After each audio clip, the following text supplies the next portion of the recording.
আজি আমি পঢ়িম তোমালোকৰ ক্লাছ 10ৰ গণিতৰ যিটো অনুশীলনী 6.2 আছে তাৰ 7 নম্বৰ অংকটো কৰিম আমি ওকে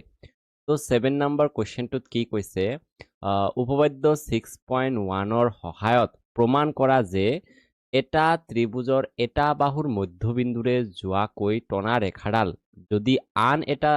বাহুৰ সমান্তৰাল হয় তেনেহলে ৰেখাডাল তৃতীয় বাহুটোক দ্বিখণ্ডিত কৰিব ওকে তো আকৌ ব্ৰেকেটত লিখিছে মনত পেলোৱা এইটো তোমালোকে নৱম শ্ৰেণীত প্ৰমাণ কৰিছিলা ওকে তো তোমালোকে নৱম শ্ৰেণীত এইটো পাইছিলা আৰু প্ৰমাণো কৰিছিলা ওকে তো এইটো সেইকাৰণে লিখি দিছে তো তুমি যদি চোৱা প্ৰথমত লিখিছে কি উপপাদ্য 6.1ৰ হয় তো তোমাৰ উপপাদ্য 6.1টো চাবা তো উপপাদ্য 6.1টো এইটো হয় তো কি লিখিছে উপপাদ্য 6.1ত তো লিখিছে যদি এডাল ৰেখা কোনো ত্ৰিভুজৰ এটা বাহুৰ সমান্তৰালকৈ টনা হয় আৰু ৰেখাডালে আন দুটা বাহুক দুটা নিৰ্দিষ্ট বিন্দুত ছেদ কৰে তেনেহলে সেই বাহু দুটা একে অনুপাতত বিভক্ত হ'ব তো এই উপপাদ্য মতে কি যে ত্ৰিভুজ যদি থাকে এনেকুৱা এটা ত্ৰিভুজ থাকিল ধৰা এইটো নাম দিলো এ বি আৰু সি এইটো এটা ৰেখা আছে এই ৰেখাটোৱে কি হয় বিসি বাহুৰ সমান্তৰালকৈ টনা হয় তো এইটো নাম দিলো ডি আৰু এইটো নাম দিলো ই তেন্তে কি হ'ব এই সূত্ৰটো মতে মানে উপপাদ্য 6.1 মতে কি হ'ব এ ডি বাই তাৰ মানে এই বাহুটো উপৰৰ বাহুটো বাই এইটো বাহু ডিভাইডেড বাই ডি বি সমান সমান হ'ব আমাৰ এ ই বাই ই সি তো এই সূত্ৰ মতে এইটো আমাৰ সূত্ৰ ওকে তো 6.1ত এইটো আমাৰ সূত্ৰ দিয়া আছে ওকে তো এই সূত্ৰ ব্যৱহাৰ কৰি তোমাৰ কৰিব লাগে প্ৰমাণটো ওকে তো তাৰ পিছত তুমি যদি চোৱা কি কৈছে যে প্ৰমাণ কৰা যে এটা ত্ৰিভুজৰ ধৰা এইটো আমাৰ ত্ৰিভুজ হয় এ বি আৰু সি আমাৰ ত্ৰিভুজ দিয়া আছে ধৰা এটা বাহুৰ মধ্যবিন্দুৰে যোৱাকৈ টনা ৰেখা এটা বাহু ধৰা এ বি বাহু ধৰা এ আৰু বি বাহুৰ মধ্যবিন্দু ধৰি লোৱা কি ডি যোৱাকৈ টনা ৰেখাডাল ধৰা এইটো আমি ৰেখা টানিছো যদি আন এটা বাহুৰ সমান্তৰাল হয় তো এই বাহুটোৰ এইটো সমান্তৰাল হয় তেনেহলে ৰেখাডালে তৃতীয় বাহুটোক দ্বিখণ্ডিত কৰিব তাৰ মানে প্ৰমাণ কৰিছে যে এই ই বিন্দুটো এই এ চি বাহুক কি কৰিব সমদ্বিখণ্ডিত কৰিব বুলি তোমাক প্ৰমাণ কৰিব ওকে তো আমি কি কৰিম তো তুমি এটা কথা মনত ৰাখিবা যেতিয়া তোমাৰ কোৱেশ্চনত এবিসিডি দিয়া নাথাকে তেতিয়া তুমি কি লিখিবা প্ৰথমত ধৰাহল লিখিবা ওকে তে আমি লিখি লম ধৰাহল লিখি কিনে তুমি কি কৰিবা এইটো কি কি কৰিছা ছবিটোত কি আছে এইটো আমি লিখিম তো কোৱেশ্চন নম্বৰ প্ৰথমত কি কৈছে এটা ত্ৰিভুজ ধৰাহল এটা ত্ৰিভুজ লিখিম এটা ত্ৰিভুজটোৰ নাম কি এ বি আৰু সি তো আমি লিখিম এটা ত্ৰিভুজ এ বি সিৰ তাৰপিছত কি কৈছে এটা বাহু তো এটা বাহু লিখিম এটা বাহু তো আমি কোৱেশ্চনৰ পৰাই মিলাই লিখিম কেৱল নাম দিম ছবিটোৰ নাম দিম যে ত্ৰিভুজটোৰ নাম কি এবিসি সেইকাৰণে ত্ৰিভুজটোৰ নাম এবিসি দিছো তো বাহুটোৰ নাম দিম ওকে তো এটা বাহু মধ্যবিন্দুৰে যোৱাকৈ তো আমি এটা বাহুৰ নাম দিম এ বি আমি এটা বাহুৰ নাম দিলো ওকে এ বি দিম ওকে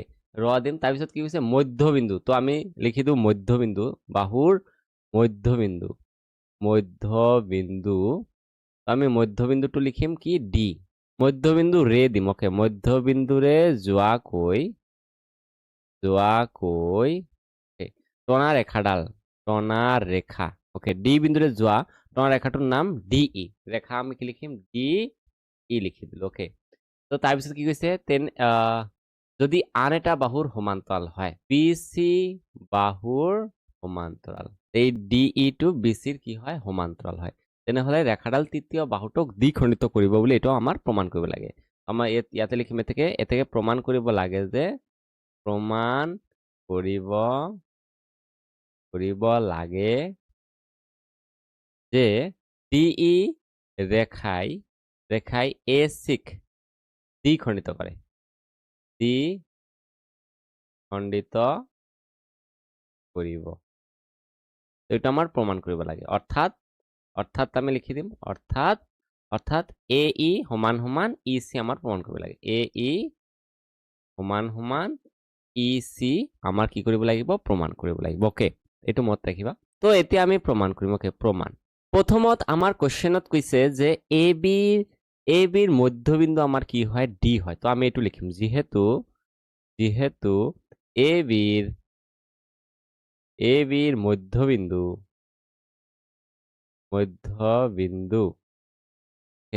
মধ্যবিন্দু ডি তো আমাক এইটো কোৱেশ্চনত কৈ দিছে যে ডি টো আমাৰ কি হয় এ বিৰ মধ্যবিন্দু তো এ থেকে আমি কি লিখিব পাৰো যে এ ডি সমান সমান আমি কি লিখিব পাৰিম ডি বি ওকে এইটো মত ৰাখিবা এইটোৰ নাম দিম আমি 1 ওকে তাৰ পিছত আকৌ আমাৰ দিয়া আছে কি যে ডি ই সমান্তৰাল কি হয় বি সি ওকে তো আমি আকৌ লিখিম যেহেতু ডি ই তো আমাৰ কি হয় সমান্তৰাল হয় বি সিৰ লগত তো আমাৰ কি হ'ব এই উপপাদ্য 6.1 ৰ সূত্ৰ মতে কি হ'ব আমাৰ A D by D B সমান সমান কি হ'ব এ ই বাই ই সি তো এইটো কি সূত্ৰ মতে হ'ব উপপাদ্য 6.1 তো উপপাদ্য 6.1 মতে তুমি কি কৰিবা ব্ৰেকেট দি কিনে ইয়াৰ পৰা এইখিনিলৈকে সম্পূৰ্ণ লিখিবা ওকে তো মই অলপখিনি কেৱল লিখি আছো যে যদি এডাল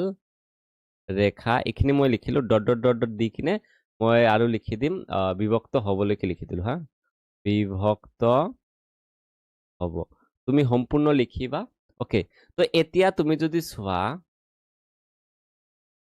তুমি 1 নম্বৰত কি পাইছা এডি আৰু ডিবি টো সমান তো আমি কি কৰিব পাৰো এডিৰ ঠাইত ডিবি আমি বহাব পাৰো তো আমি এডিৰ ঠাইত কি বহাম ডিবি বহাই দিম তো ইয়াতে ওপৰত কি আছে এডি এতিয়া এডিৰ ঠাইত আমি কি বহাব পাৰিম ডিবি তুমি ক'ত পালা এই 1 নম্বৰত তোমাৰ আছে যে এডি সমান সমান কি হয় ডিবি তো এডিৰ ঠাইত আমি কি বহাই দিলো ডিবি এতিয়া তলত কিমান আছে ডি বি আছে সমান সমান আছে আমাৰ এ E by E C okay তেতিয়া আকৌ তুমি কৰিব পাৰা এই ডিবি তলত আছে ওপৰতো ডিবি আছে তুমি কাটিব পাৰা এতিয়া কাটিলে কিমান থাকিব 1 থাকিব ওকে তো সমান সমান কি হ'ব আমাৰ এ ই আৰু সি তো এতিয়া আমি কি কৰিব পাৰো তো তোমাৰ ই সি টো ইফালে কি হৈ আছে হৰণ হৈ আছে ইপিনে আহিলে কি হ'ব পূৰণ হ'ব তো 1 ইনটু ই সি সমান সমান এ ই ওকে তো এতিয়া তুমি যদি একৰ লগত ই সি পূৰণ কৰা তোমাৰ কি হ'ব ই সি এ হ'ব সমান সমান কি হ'ব এ ই হ'ব ওকে তো এইটো আমাৰ প্ৰমাণ কৰিব দিছে যে এ ই সমান সমান ই সি তো আমি এইটোক আমি ঠিক কৰি লিখিব পাৰো এ ই সমান সমান কি লিখিব পাৰো ই সি উলটাই দিব পাৰা একো কথা নাই এইটোৱে আমাৰ প্ৰমাণ কৰিব দিছে এতিয়া তুমি এইটো লিখিব পাৰা ডি ই ৰেখাই এ সিক সমদ্বিখণ্ডিত কৰে তো আমি লিখিব পাৰো কি এতেকে ডি ই ৰেখাই ই সিক সমদ্বিখণ্ডিত কৰে তো এইখিনিয়ে প্ৰমাণ আছিলে বহুত ইজি হয় তুমি যদি বুজি পোৱা নাই তুমি ভিডিওটো আকৌ চোৱা ওকে তো এইটো বহুত ইজি এটা অংক হয় ওকে